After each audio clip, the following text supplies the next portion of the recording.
whatever. It's Sunday morning. I'll get cleaned up in a minute.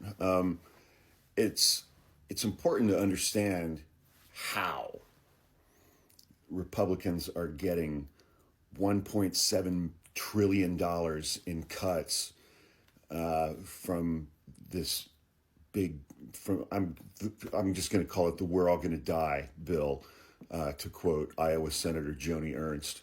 How are they achieving these cuts? They are not making direct cuts to programs generally.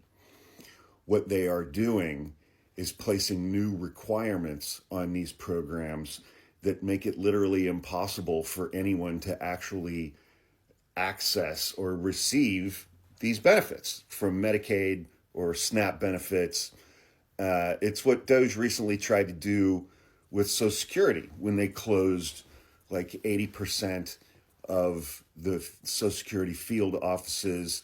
Then they fired almost all of the people who work in the remaining Social Security field offices, and then said that you can't do online all of the things that you used to do online before. You have to go do those things in person now, but we've made it legitimately and truly impossible for anyone to go do those things in person.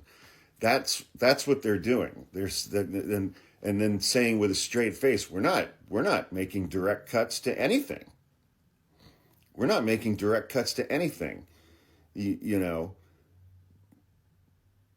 But they're increasing work requirements for Medicaid and things like that, and you know, all kinds of new paperwork and all kinds of new forms and all kinds of new hoops that you have to jump through. They're just making it impossible for anyone to actually access the benefits that a year ago they would have been entitled to and would have been very easy for them to access. They're taking away that ease of access. They're taking away that ability to access, and then saying, we're not cutting anything at all. And because Donald Trump keeps saying, we're cutting $1.7 trillion and you people aren't going to feel a thing. Your stuff is not going to be affected at all. But we're still cutting $1.7 trillion from somewhere. That money's going to come from somewhere. It's going to come from poor people. They're taking everything away from poor people. And it's like,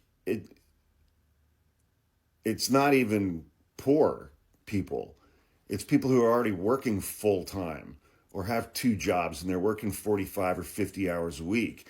And what a commentary on the United States of America in 2025, that you can work 50 hours a week and still qualify for food stamps, for SNAP benefits. And you can work 50 hours a week and you can still qualify for Medicaid. And now those are being taken away. People who are working in the United States in 2025 at full-time or more than full-time hours each week, barely surviving. And now the only things that were closing that gap for them are going away. SNAP benefits and Medicaid. They're going away. You know, it's like somebody who's already working 50 hours a week, you're going to make them show up in person for a 4-hour appointment to fill out whatever and get interviewed for this benefit or that benefit. You know,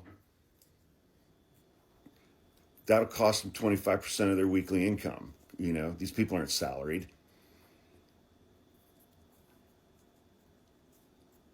It's just,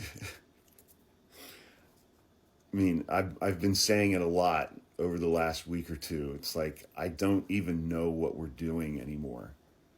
I don't know what we're doing other than just taking every single dime from the bottom 80% and just giving all of that money to Jeff Bezos and Elon Musk and Mark Zuckerberg. Just handing it to them. Because jobs will trickle down, I guess. I mean,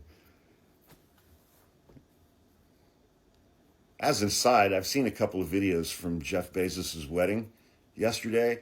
I've seen the guest list.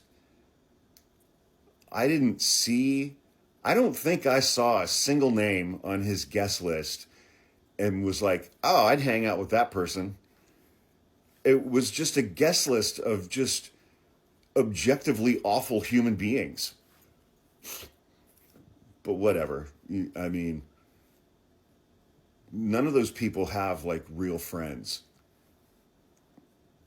They all just socialize with each other because nobody else will have them.